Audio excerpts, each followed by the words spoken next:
tulisin aku lagu, tulisin aku materi, kasih aku terus materi, karena aku hanya ingin bernyanyi dan membuat rekaman-rekaman itu supaya nanti kalau aku suatu saat udah nggak ada, kalian bisa nyelesain itu semua.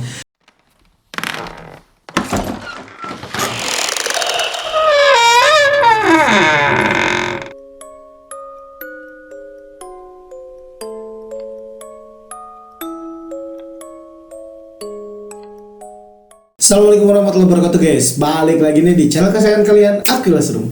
Aquilas Room sekarang akan ngebahas satu format konten yang agak berbeda nih dari sebelum-sebelumnya. Karena biasanya nih Aquilas Room tuh nggak jauh-jauh dari criminal stories, mystery case, ataupun horror stories ya. Kali ini gue pengen ngebahas profil tentang salah seorang penyanyi yang sangat legendaris. Sebenarnya sih ini terinspirasi dari yang konten sebelumnya nih ya. Aquilas Room sempat ngebawain konten tentang Nike Ardilla. Nike Ardilla ini adalah salah seorang legend di bidang musik dari Indonesia. Dan kali ini gue akan ngebahas seorang legend juga di bidang musik juga, tapi kita impor dari luar negeri. Dan tokohnya ini adalah Freddie Mercury, vokalisnya Queen, yang mungkin saat ini masih dijadikan kiblat musik rock di era modern. Udah cukup lama juga Freddie Mercury ini meninggal, tapi lagunya sampai sekarang masih kedengeran di telinga kita. Dan gak sedikit juga musisi-musisi rock lainnya menjadikan Queen ini tuh sebagai salah satu panutan gitu loh. Terlepas dari segala macam kontroversialnya si Freddie Mercury ini semasa hidup dan setelah kematiannya, tapi tetap dia ini kita bisa akuin sebagai seorang legend yang benar-benar mungkin sulit untuk ditiru pencapaiannya. Seperti biasa, sebelum gue ceritain seberapa famousnya Freddie Mercury bersama bandnya Queen ya, gue mau sedikit dulu ngebahas profil tentang siapa Freddie Mercury. Oke, langsung aja kita bahas ke profilnya. Meluncur.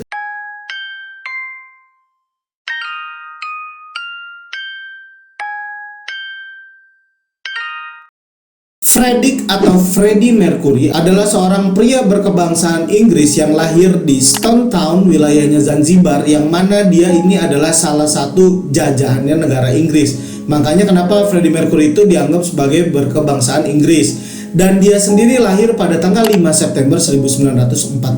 Nah, mungkin buat kalian yang taunya Freddie Mercury udah di atas panggung, kenalnya nama Freddie Mercury, sebenarnya ini bukan nama asli dia, cok. Karena waktu si Freddie Mercury ini lahir, sebenarnya dia itu punya nama lain, yaitu Farrokh Bulsara. Freddie Mercury adalah anak pertama dari dua bersaudara dari pasangan namanya Bomi dan Jar, dan asalnya mereka ini dari Parsi, India, gengs. Dan bawaan agama dari kedua orang tuanya itu adalah Zoroaster. Buat lo yang belum familiar dengan agama Zoroaster tuh apa sih? Ini salah satu agama kuno dari zaman-zaman dulu gitu, yang percaya bahwasannya Tuhannya itu adalah api, dan nama Tuhannya sendiri adalah Ahura Mazda. Kenapa gue ceritain kayak gini? Karena emang nih ini akan relate sama nanti kematiannya si Freddie Mercury, yang dia adalah seorang Zoroastrian. Kalau dari aspek keluarganya sendiri, Freddie Mercury ini berasal dari keluarga ya menengah ke bawah lah ya. Karena ayahnya sendiri, Bomi, ini bekerja sebagai seorang kasir di salah satu kantor koloni Inggris. Sementara itu Freddie Mercury juga punya satu orang adik, yaitu adik perempuan yang namanya Kashmira. Freddie dan Kashmira sebagaimana orang yang berasal dari Parsi, Hindia, mereka juga menghabiskan masa kecilnya sebagian besarnya di India, gengs. Waktu usianya si Freddie Mercury baru menginjak 7 tahun, dia ini didaftarin untuk les piano. Tapi setahun kemudian di usianya yang ke-8 tahun nih, tepatnya di 1954, Freddie ini dikirim sama orang tuanya untuk sekolah di asrama khusus laki-laki, yaitu namanya St. Peter's School yang adanya di Panchgani dekat kota Bombay di India. Dan fakta uniknya nih ya, Freddie ini dari kecilnya udah dikenal sebagai pribadi yang sangat introvert, tapi namanya waktu itu masih si Bulsara ya, Farrokh Bulsara gitu.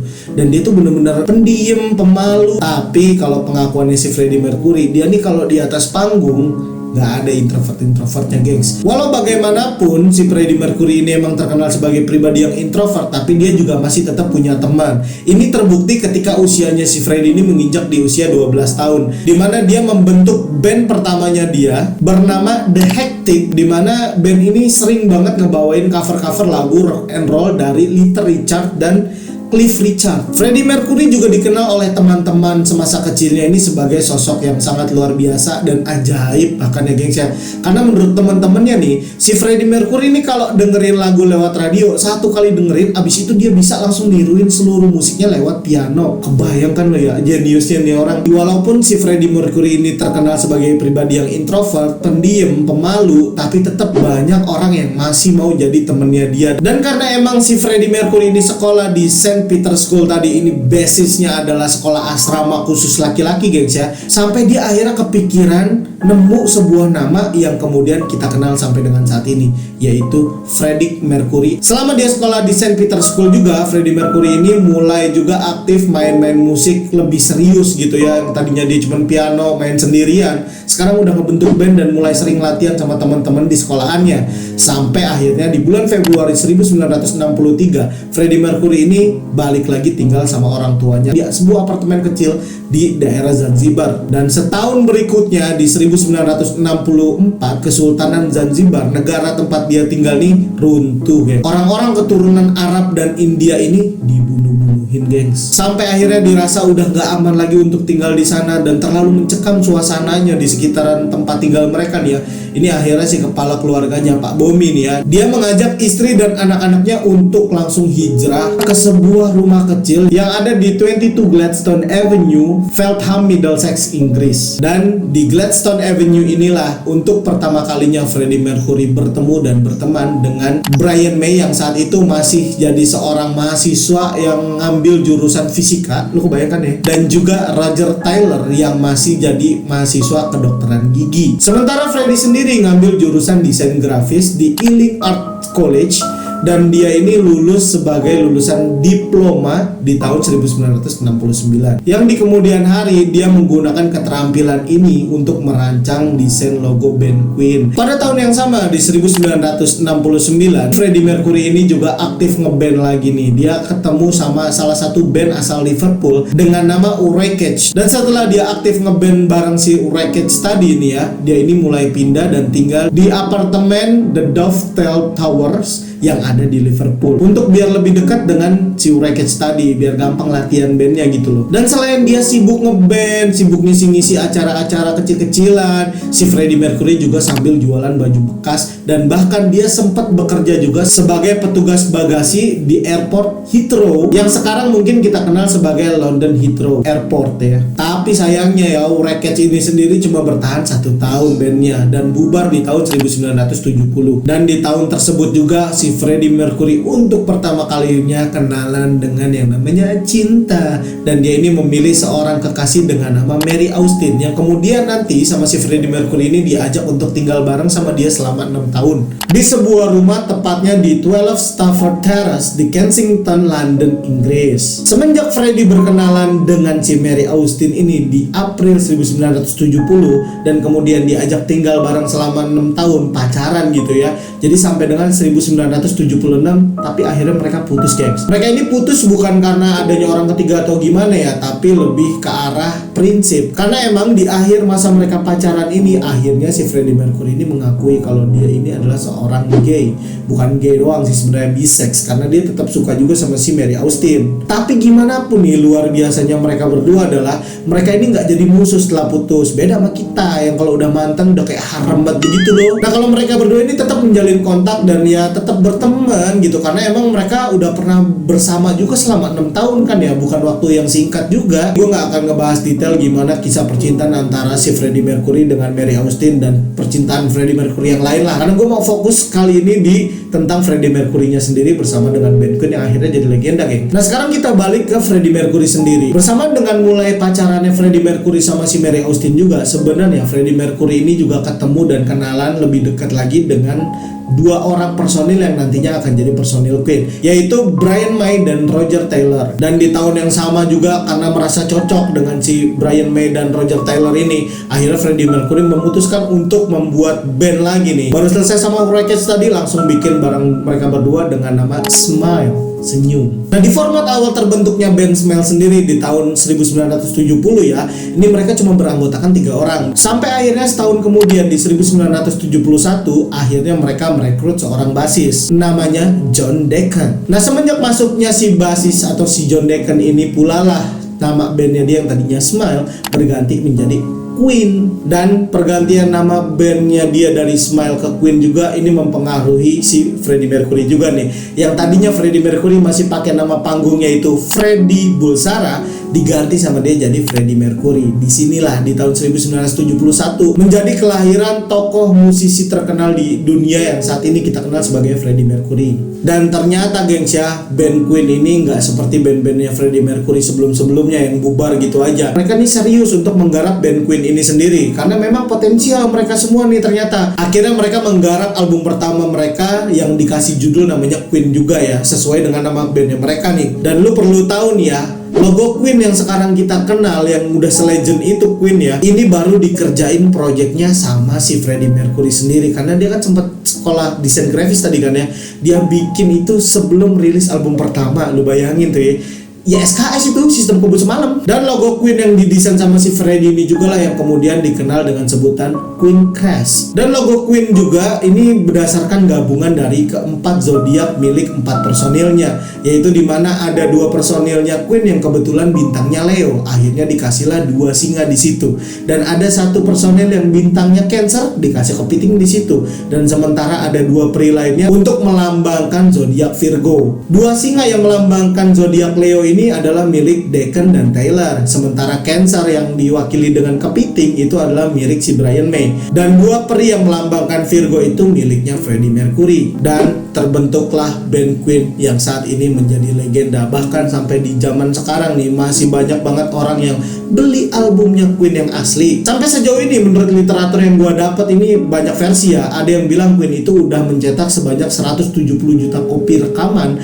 ada yang bilang 200 juta, ada yang bilang bahkan lebih dari 300 juta kopi. Dan band Queen ini juga sangat banyak bergelimang dengan prestasi ya, yang nggak bisa gue sebutin satu persatu di video ini, nanti kelar sampai subuh. Yang jelas prestasi-prestasi ini dan juga banyaknya rekaman yang dibeli sama penggemarnya Queen hingga saat ini juga lah yang menempatkan akhirnya si Queen ini menjadi salah satu band terlaris di dunia, gengs. Selama si Freddie Mercury ini menjadi lead vokalnya di Queen dan juga kadang main piano, kadang main gitar, pokoknya serba bisa deh emang yang si Freddie Mercury ini. Dia juga dikenal sebagai sosok vokalis yang sangat-sangat flamboyan. Selain itu juga ya, suara khasnya si Freddie Mercury yang bisa nyentuh 4 oktav ini membuat band Queen ini semakin terkenal dan semakin banyak peminatnya, gengs ya. Nah, buat lo yang belum ngerti apa itu oktav, kenapa Freddie Mercury terkenal sebagai penyanyi pria dengan 4 oktav, lu perlu tahu nih ya. Satu kali lu tarikan nada nih dari do ke do lagi, itu adalah 1 oktav. Misalnya contoh nih,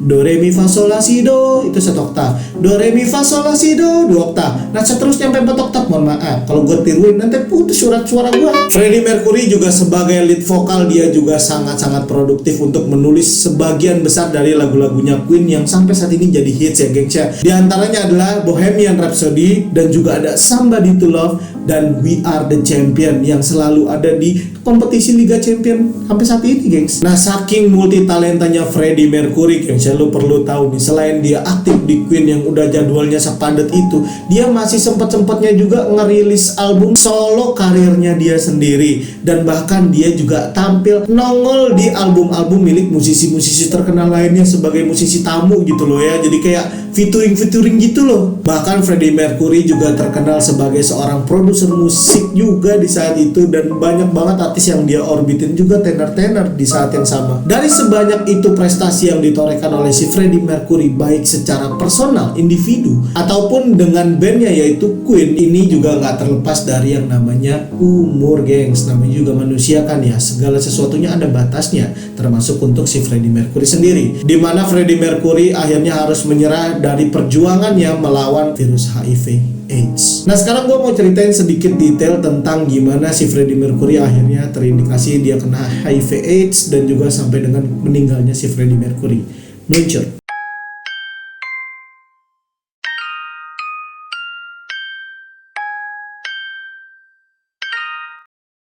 Pada tahun tahun 1987 nih ya, Freddie Mercury ini baru saja merayakan ulang tahunnya yang ke-41 tahun, gengs, dimana dia mengadakan sebuah pesta di sebuah hotel, yaitu Hotel Pikes ya, yang ada di Ibiza. Dan ironisnya ketika dia mengadakan pesta ulang tahun yang ke-41 itulah juga si Freddie Mercury sebenarnya beberapa bulan sebelumnya baru tahu kalau dia ini mengidap HIV/AIDS. Karena memang di tahun tersebut, yaitu di 1987, si Freddie Mercury ini kayak mengalami penurunan kesehatan gitu, gengs. Akhirnya dia ini inisiatif untuk cek darah di sebuah klinik di Harley Street, Inggris. Dan ternyata dari hasil penelitian laboratorium dari klinik tersebut juga menyatakan bahwasannya ada virus HIV/AIDS dalam darahnya si Freddie Mercury. Mungkin karena memang kepopulerannya si Queen dan juga Freddie Mercury, akhirnya laporan tentang pemeriksaan darahnya si Freddie Mercury ini akhirnya bocor ke pers, gengs. Nah, karena bocornya pemeriksaan darah dari si Freddie Mercury dan disebarin di hampir semua media di Inggris saat itu ya, dan ya udah chaos banget tuh. Akhirnya si Freddie Mercury mungkin rada nggak tahan, atau dia berusaha untuk melindungi orang-orang terdekatnya juga. Akhirnya dia melakukan sesi wawancara atau jumpa pers lah untuk membantah semua klaim media yang menyatakan kalau si Freddie Mercury ini adalah positif HIV/AIDS gitu loh. Tapi gengs ya, namanya juga rumors. Kalau apalagi ini rumorsnya orang yang lagi ngetop gitu ya, susah banget hilangnya, jadi bahan omongan terus selama beberapa tahun kemudian. Di tahun-tahun setelah 1987 tersebut ya, dimana orang udah mulai curiga kalau si Freddie Mercury ini emang mengidap HIV/AIDS gitu ya, penampilannya si Freddie Mercury yang tadi gue bilang terkenal sebagai artis yang sangat flamboyan, penampilannya sangat metroseksual gitu ya, tiba-tiba mengalami perubahan yang sangat drastis dari sisi looknya, penampilannya gitu, tambah kurus, mukanya jadi kayak agak sedikit keriput, tepos gitu-gitulah, jadi kelihatan banget lagi sakit gitu loh.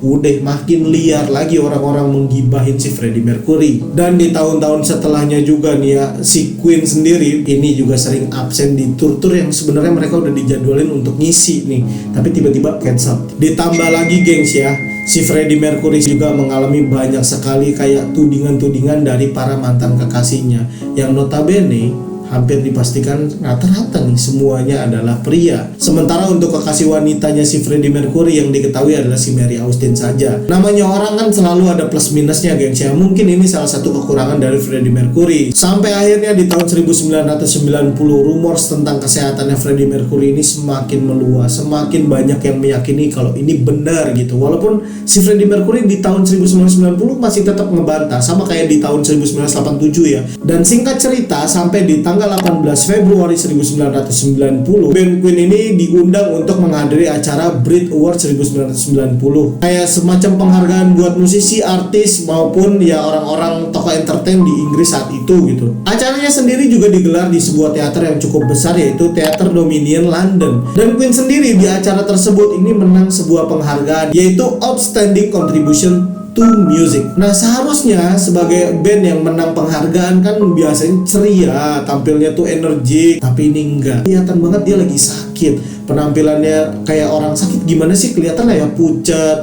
kisut gitu loh ya, bener-bener ya mengkhawatirkan. Dari semenjak Freddie Mercury ini tampil di acara Brit Award tadi, dia juga udah mulai dikuntit sama paparazzi, gengs. Waduh ya Allah, jadi orang populer tuh ya nggak seenak itu gitu. Dan gilanya nih ya, di bulan November 1990 tiba-tiba tabloid The Sun ini menampilkan cover depannya itu wajahnya Freddie Mercury yang memang udah ngalamin banyak perubahan gitu, dan dikasih judulnya, wah agak tega sih ini judulnya. It's official, Freddie Mercury is seriously ill. Ini resmi bahwasannya si Freddie Mercury ini lagi mengalami suatu penyakit yang sangat serius. Makin menjadi-jadi dong ya, orang-orang asumsinya bener kan tuh ya, dia AIDS tuh, dia HIV tuh, dia gay, dia pokoknya macam-macam dari yang jelek-jelek omongannya. Dan lagi-lagi gengs ya, tetap aja Freddie Mercury dan orang-orang terdekatnya, mereka sama-sama semuanya sepakat dan menolak tentang apa yang diberitakan oleh majalah The Sun Study. Sampai akhirnya di tahun 1991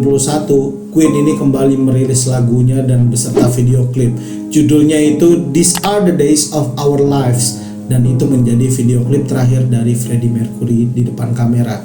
Dan di situ juga Freddie Mercury udah makin terlihat sangat lemah, tambah kurus, dan benar-benar kayak udah ya orang sakit gimana sih. Sampai akhirnya setelah mereka merilis video klip tersebut di bulan Juninya 1991, tiba-tiba si Freddie Mercury ini memutuskan untuk pensiun dari band yang membesarkan namanya. Dan setelah si Freddie Mercury ini pensiun dari band Queen, dia juga kembali ke tempat tinggal lamanya, yaitu di Kensington, tempat dia tinggal bersama dengan si Mary Austin. Ending hidupnya Freddie Mercury yang sedih luar biasa itu disaksikan langsung oleh si Mary Austin. Si Mary Austin ini sangat rutin menjenguk Freddie Mercury di rumahnya di Kensington. Dan menurut pengakuan dari Mary Austin inilah kemudian kita tahu bahwasannya di minggu-minggu terakhirnya Freddie Mercury ini hidup, Freddie Mercury itu sempat kehilangan penglihatannya, bahkan sampai nggak bisa bangun dari tempat tidurnya. Dan karena memang penyakitnya ini makin memburuk dan menggerogoti tubuhnya Freddie Mercury, dia sengaja untuk memperpendek umurnya dengan cara tidak meminum semua resep yang diberikan sama dokter pribadinya dia. Jadi dia hanya meminum beberapa pil painkiller, pembunuh rasa sakit aja. Ya udah, makin parah penyakitnya kan. Sampai akhirnya pada tanggal 22 November 1991, Freddie Mercury ini memanggil manajernya Queen ya untuk datang ke rumahnya. Nama manajernya Queen saat itu adalah Jim Beach. Akhirnya Jim Beach ini datang ke rumahnya di Kensington. Langsung di situ si Freddie ini mengutarakan untuk membuat suatu pengakuan yang selama ini dia tutupi bersama dengan rekan-rekan atau teman-teman terdekatnya lah. Dia mengakui bahwasannya dia memang benar terkena HIV/AIDS. Jadi dia langsung kayak bikin jumpa pers, dia bilang minta maaf sebelumnya saya menutupi ini semua karena saya mau melindungi orang-orang terdekat saya. Tapi saat ini saya sudah merasa hari ini saya harus meluruskan dan kasih tahu yang sebenar-benarnya bahwasannya betul saya kena HIV/AIDS. Itulah yang diungkapkan sama Freddie Mercury di jumpa pers di tanggal 23 November 1991. Dan tidak lama dari situ, tepatnya 24 jam setelah dia menggelar jumpa pers tadi, Freddie Mercury akhirnya harus meninggal. Tepatnya di tanggal 24 November 1991. Freddie meninggal pada usianya yang ke-45 tahun di Kensington. Dan penyebab kematiannya Freddie Mercury sendiri adalah bronchopneumonia dari penyakit AIDS yang dia derita selama kurun waktu 4 tahun terakhir. Dan ketika si Freddie Mercury ini dinyatakan meninggal secara medis, otomatis Mary Austin langsung menghubungi adik dan keluarganya si Freddie Mercury, yaitu Kashmira dan bapak ibunya. Kemudian satu hari setelahnya, pagi hari tanggal 25 November 1991, baru itu insan media datang semuanya ke rumah di Kensington tadi. Pada tanggal 27 November 1991-nya, upacara pemakaman dari Freddie Mercury dilakukan secara Zoroaster dan diundanglah seorang pendeta Zoroaster yang kemudian memimpin upacara pemakaman dari Freddie Mercury. Sementara untuk orang-orang yang bisa menghadiri pemakamannya Freddie sendiri hanya berjumlah 35 orang saja. Hanya dihadiri oleh orang-orang terdekat dari si Freddie, yaitu teman-teman di Queen dan beberapa musisi lainnya yang memang temenan dekat sama si Freddie. Salah satunya adalah Elton John. Nah, di upacara pemakamannya si Freddie Mercury sendiri ini nggak dimakamin sebagaimana yang kita biasa lihat gitu ya, karena memang ada beberapa kepercayaan di dunia ini yang tidak melakukan penguburan terhadap jenazah dari si penganutnya sendiri, termasuk untuk agama Zoroaster yang dianut sama si Freddie dan keluarganya juga nih ya. Mereka ini langsung melakukan tindakan yang namanya kremasi. Jenazahnya dibakar dan abunya sesuai dengan wasiat yang dikasih sama Freddie Mercury